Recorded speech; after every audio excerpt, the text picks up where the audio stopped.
seriously. I'm so thrilled with my life right now. I can't believe it. Sydnie Christmas's extraordinary performances enthralled millions.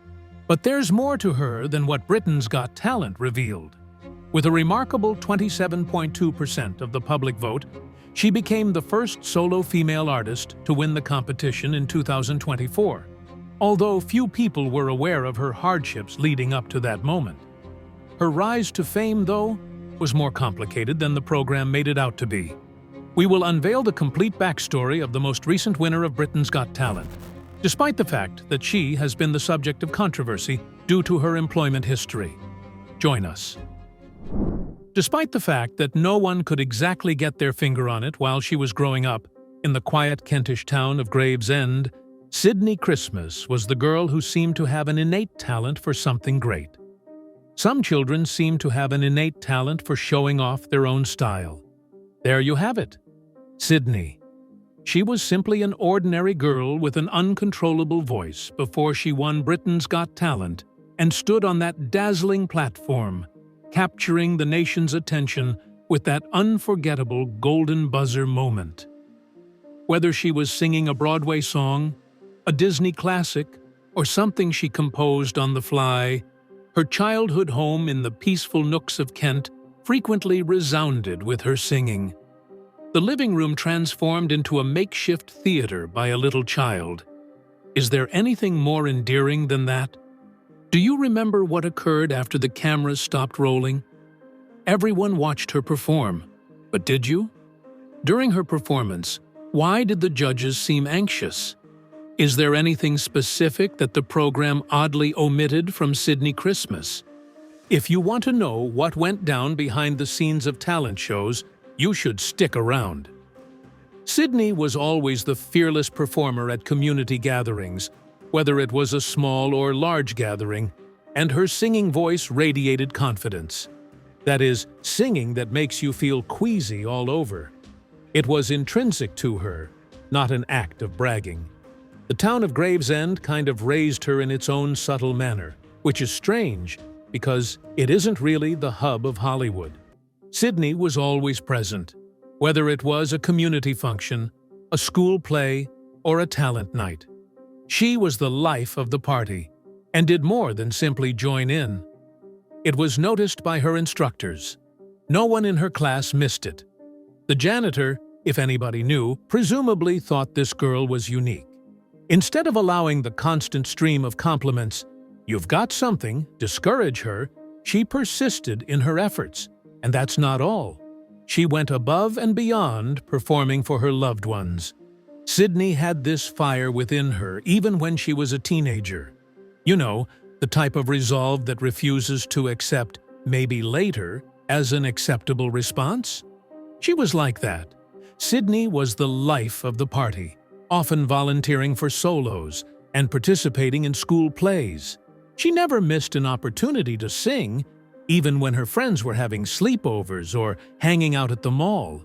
Who among us, when we were teenagers, possessed such laser-like concentration? She desired it, not for the glitz and glitter, but because performing brought her the most joy. As is, genuinely vibrant. Naturally, there is a limit to how far natural skill can take you.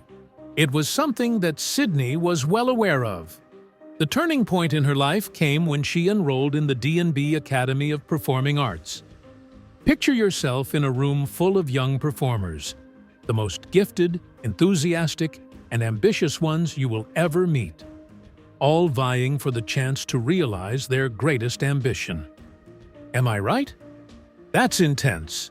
However, Sydnie flourished rather than withered in that setting.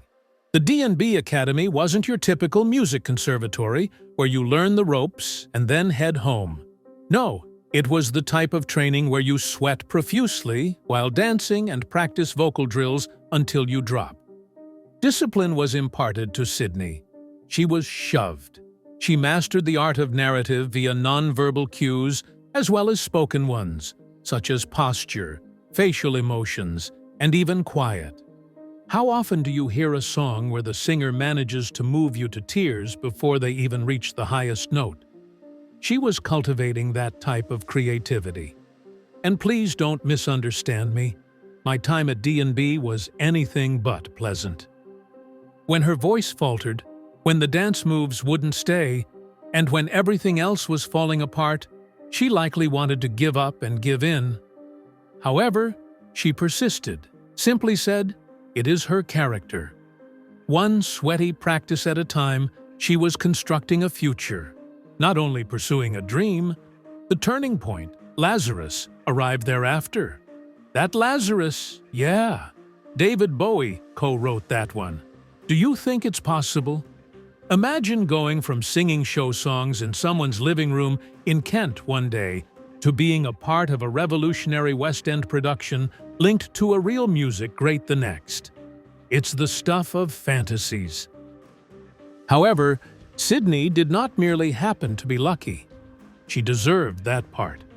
With the confidence and poise she had honed over the years, she stormed into the audition room and stole the show. Acting in Lazarus at the King's Cross Theatre was more than simply a way to enhance one's resume. It was an important life event. She was suddenly standing on stage alongside seasoned pros, where she could learn from their stories, make connections, and get invaluable on-the-job experience that no school could provide. And guess what? It gets much better. She was unfazed. This was no ordinary choir assignment. The part demanded raw emotion, commanding presence, and authority. She even brought it all. Cumming entered the theater as a performing arts student. She emerged a fully realized artist. When you put it all together, it does make sense, doesn't it? It seems like fate guided Sydnie from her humble beginnings in Gravesend all the way to her polished performances in London's West End. But she didn't receive it by default. The process took time. Innocent singing, auditioning despite her fears, late nights spent perfecting a note, and venturing into unfamiliar territory all required courage. That, I think, is the most moving part of her narrative. Grit is more important than skill. What matters is that you keep turning up, even when no one is applauding. Artists like Sydnie Christmas show us that goals aren't achieved overnight, but rather through a combination of dedication, perseverance, and a passion of what one does. Yes, her voice wasn't only emanating from her lungs when she took the stage at Britain's Got Talent. It was the culmination of a lifetime of dedication, a small town named Gravesend, and an unwavering heart. Let me tell you something about Sydnie Christmas that you probably didn't see on TV. There was a significant portion of her life, actually an entire era, during which she was giving her all to her performances, working tirelessly, and dealing with the kind of mundane challenges that are all too familiar to us. You know how, when someone finally makes it big, all we notice is the glamour. Well, Sydnie's narrative wasn't all rainbows and unicorns. During the time that passed between Sydnie's West End debut and her meteoric climb to stardom on Britain's Got Talent, her career was quietly developing. However, it was full of the genuine, unfiltered experiences that would later mold her into the formidable star we witnessed. Take a step back. Sydnie didn't idly await her next big role after her breakout performance in the David Bowie musical Lazarus, which, let's be honest, is already really awesome. No way. Literally, she gathered her belongings and set sail for the great seas. She performed on cruise ships all over the world, particularly for Royal Caribbean. Is that anything you've experienced before? They resemble urban centers on water, and Sydnie became a unique celebrity in those places. She portrayed the role of Rizzo in extensive stage performances such as Grease. Would it be possible to take a moment to enjoy that? What a pain! By the power of her wit and spirit. As they sailed from port to port, Sydnie brought Broadway-level excitement to vacationing crowds from all over the world by belting out favorites like "There Are Worse Things I Could Do" night after night. In a very different atmosphere, she commanded the stage as the youngest muse in the muse, star water. It allowed her to show off a new set of performing chops while remaining ethereal and abstract. It was more than a job. That cruise ship chapter provided invaluable instruction. The opportunity to travel the world, hone her skills, and absorb many forms of inspiration was priceless to her. Without warning, her path led her to Nazi Germany, specifically Bochum. Curious about it? Even though it's a peaceful city, Starlight Express is a musical theater monster that calls this place home. For the subsequent 4 years, that was Sydnie's dwelling place. She didn't initially want to be the center of attention or have her name flashed on the screen. She began her career as a swing dancer. For anyone unfamiliar with the phrase, let me explain. She had to memorize all the cues, master many parts, and be prepared to step in at any moment, sometimes with no warning at all. She may be doing an ensemble role one night and a totally different character the next. For her, no two performances were ever identical. Just think of all the mental juggling that has to go on. However, guess what? Not only did she make it through, she thrived. She advanced in her career. Sydnie eventually obtained positions with memorable names like Belle and Carrie, the bar car and luggage car, respectively. She got an opportunity to shine in those roles, demonstrate her versatility, and establish her worth as an actress, if for no other reason than to convince herself. It's crazy to believe that the British public was oblivious to all of this. Those years of pain, disappointment, lost vacations, and emotional endurance. Even though nobody back home knew who Sydnie was just yet, she was busy amassing a resume that any performer would be jealous of. But the West End aspiration remains. It evaded her grasp time and time again. She and her lover returned to London, likely anticipating that their international experience would lead to some opportunities. But the theatrical scene in London? Brutal. Despite her obvious abilities, it felt like she was never more than a no away from quitting up. Additionally, the tryouts? Rejection followed rejection, one after the other. It becomes tedious. You start to wonder, am I good enough? After experiencing something like this. Where do I fit in now? However, the actual world continued to go on. People she knew were getting hitched, starting families, and purchasing homes. Still, she managed to eke out rent and attend auditions while working the front desk on a 0-hour contract at a gym. People don't picture it as the glamorous life of a performer, do they? However, this is the raw, authentic aspect of following one's passion. You know, she reached that point when she was just done. To the point where you realize, all right, this is it. Final attempt. At that point, she decided to give Britain's Got Talent a go. Not because she wanted recognition so badly, but because she needed a platform to express herself. If things didn't work out, maybe it was time to move on. For all to see, clearly understood. No longer was it a mere television contest. It was her last-ditch effort to turn her dream become a reality. The remainder, well, you are well aware of it. Everyone in the audience adored her. Everyone in the jury room was captivated. Her performances take on a whole new significance in light of what has come before. Her tale, presence, and voice were all enriched by her years at sea, the unforgiving German winters, her gym shifts, and the tears she shed after rejection. Perhaps it is the reason why she has such a wide audience. For the simple reason that she brought more than her natural abilities to the stage, through first-hand experience. Each note she sung carried the weight of her past hurts and triumphs. What a surprise that everyone finally got it, huh? The limelight, however, was Sydnie's to earn even before the cameras began rolling. The part of Sydnie Christmas that caused goosebumps when she performed Annie's Tomorrow on Britain's Got Talent was only the beginning. She ruled that stage, didn't she? What the cameras failed to capture, and what the majority of people failed to notice, was the emotional mountain, the years of silent agony, the depleted bank account, and the many rehearsals that culminated in that one glorious moment. You won't believe what she went through before she ever stepped on stage if you think her performance made you weep. Take a step back. Just before the glitter of the BGT stage, the judges' standing ovation, and Amanda Holden's jaw-dropping, Sydnie was, to use her own words, at her lowest point. And this isn't the type of low point that folks casually mention when they're having a rough week. No, this was the height of my existential crisis.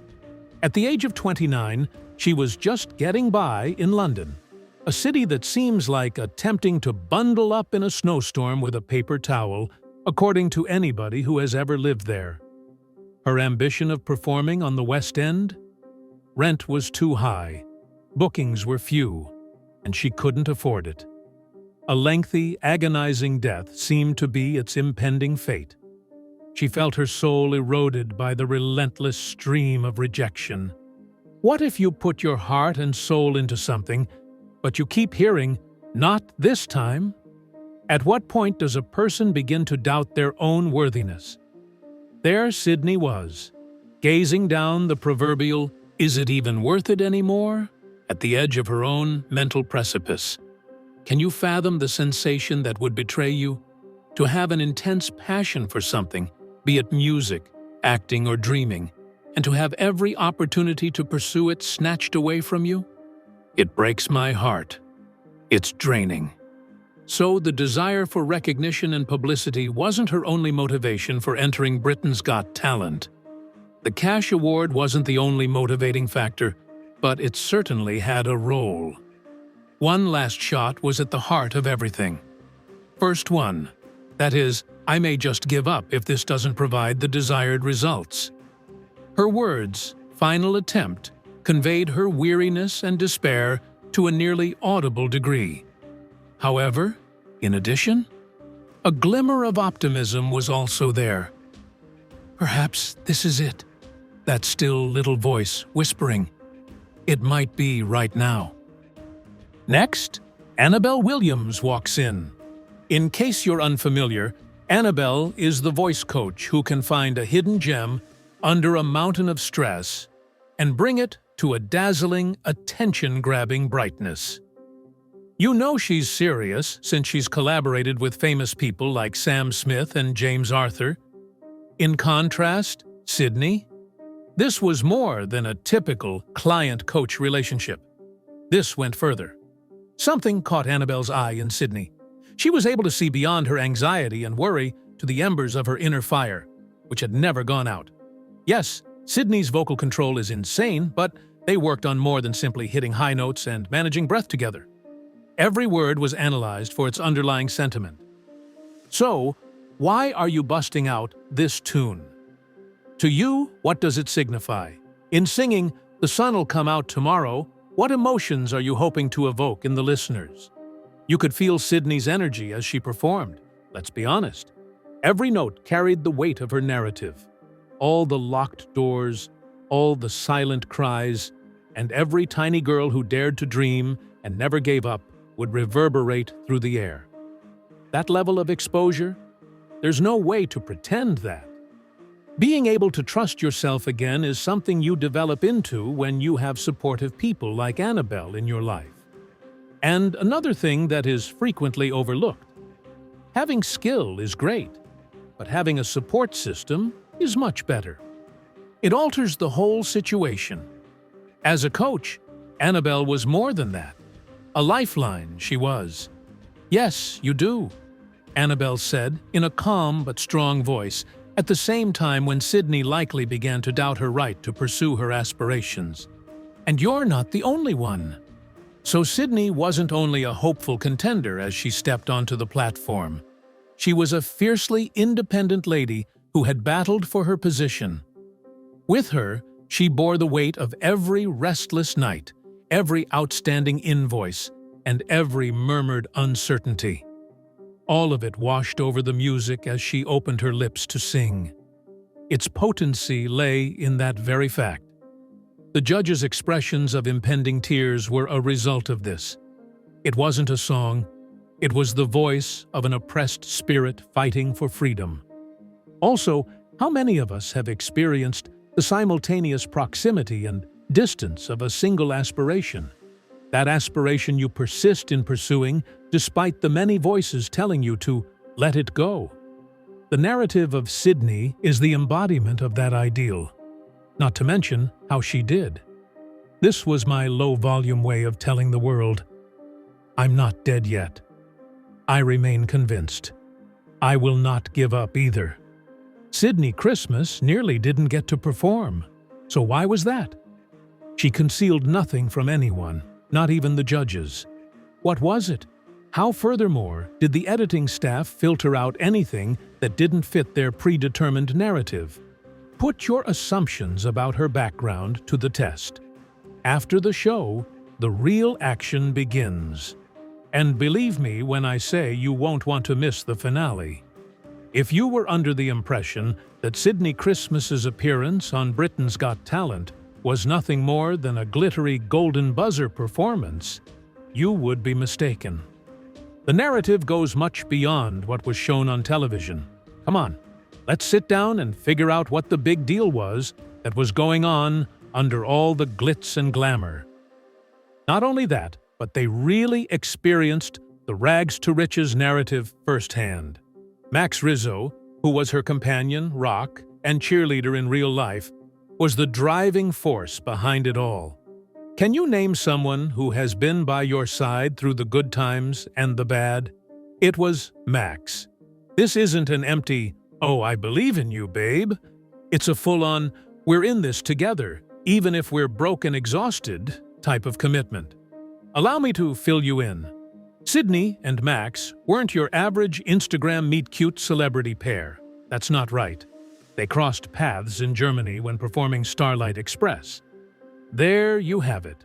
Roller skates, foreign vibes, and full-blown stage lighting. Together, they were out there making it big in the world of musical theater. You know it's not all roses and cavalcades when you work in that sector. It's the aches and pains of the back, the cracks in your voice, the sorrow of rejection, and the laughability of paychecks. Regardless, they were progressing, as artists and as collaborators. That labor of love? They were truly united by it.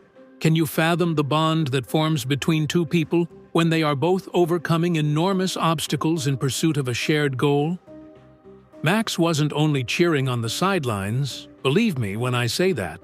She was accompanied by him in the trenches. Despite the fact that gigs were few and money was flowing, he continued to see her talent as if it were a neon sign. Such backing is unusual. For example, while everyone else is turning their backs on you, how many will be there to grasp your hand?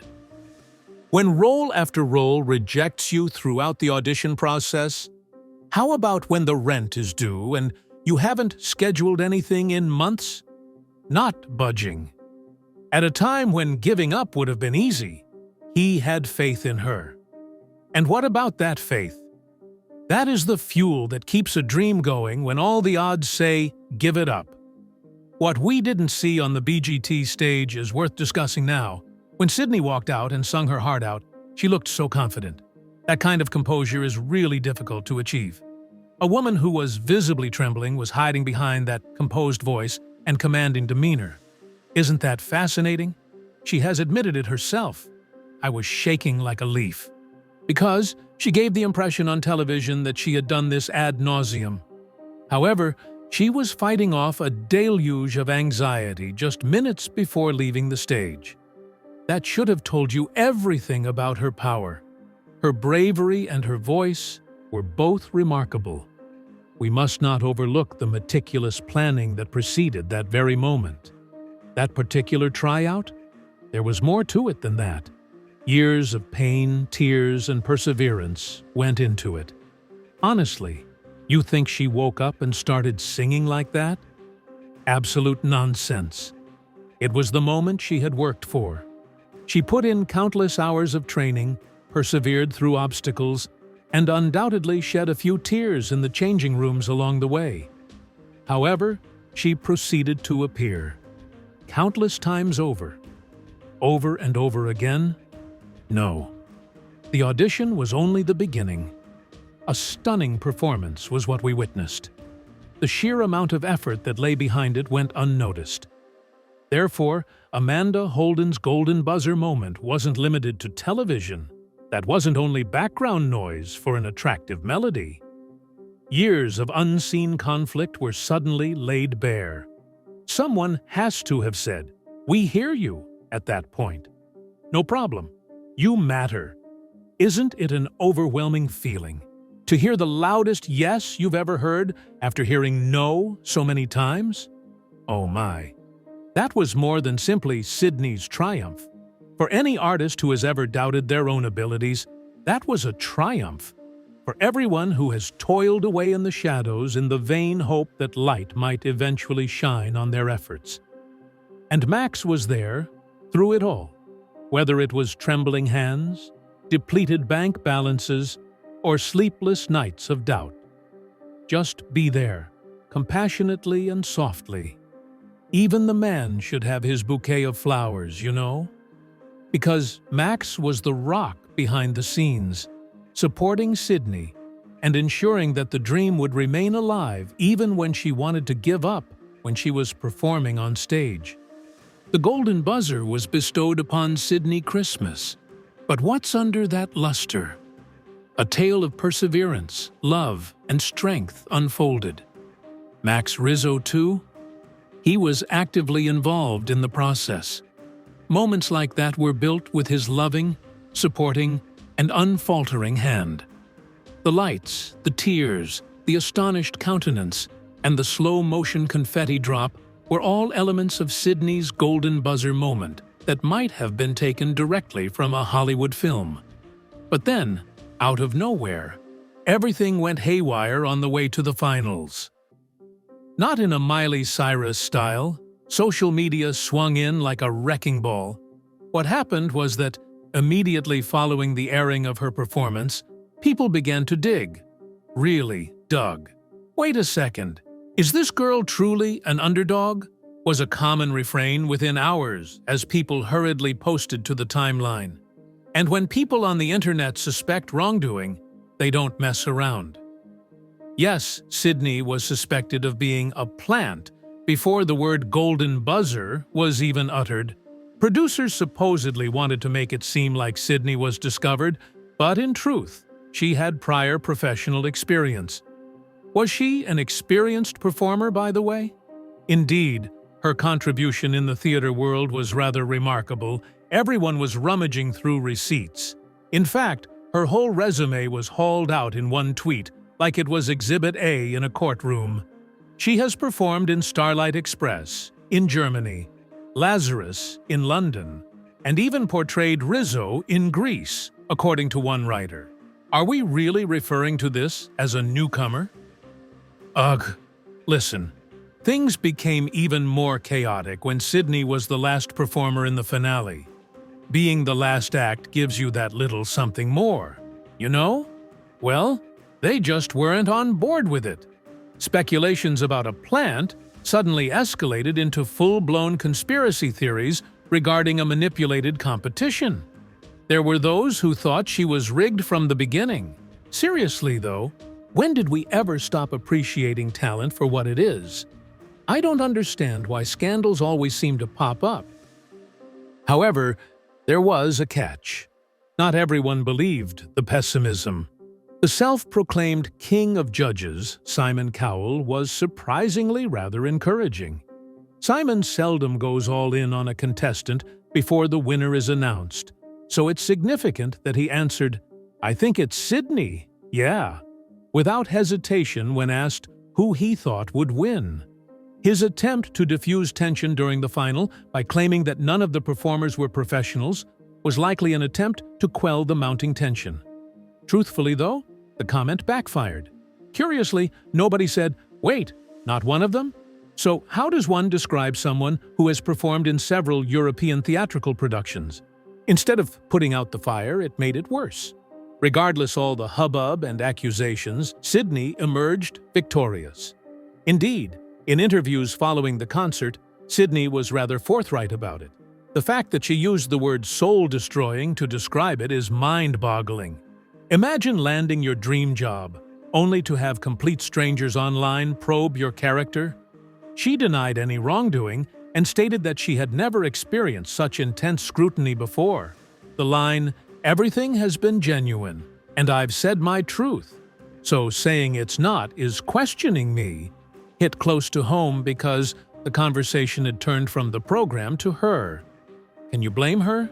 She went so far as to say that the criticism had left her feeling really crappy. Putting yourself out there is challenging enough. Doing it on national television, becoming viral, and then having people criticize you online is an additional ordeal. The pressure is at an advanced level. However, Sydnie refused to let it derail her. No, instead, she's shown remarkable courage by establishing emotional boundaries and said, "There's nothing I can do to change their minds, so I've had to separate myself." Not letting it consume you, but rather knowing when to psychologically retreat. She then went on social media to provide a little clapback, since she isn't the kind to remain silent. Just a friendly reminder that she has company. Nothing harsh. What was her point? Neither you nor the strong will I possess are familiar to you. "You can't touch us," she yelled out. And she also made sure to thank her fans, family, and friends, praising them for being her rock. This brings us to the conclusion of the video. Much obliged for your time. Like, comment, and subscribe for more videos like this one if you liked it. Click the video that appears on your screen right now to see more exciting stories.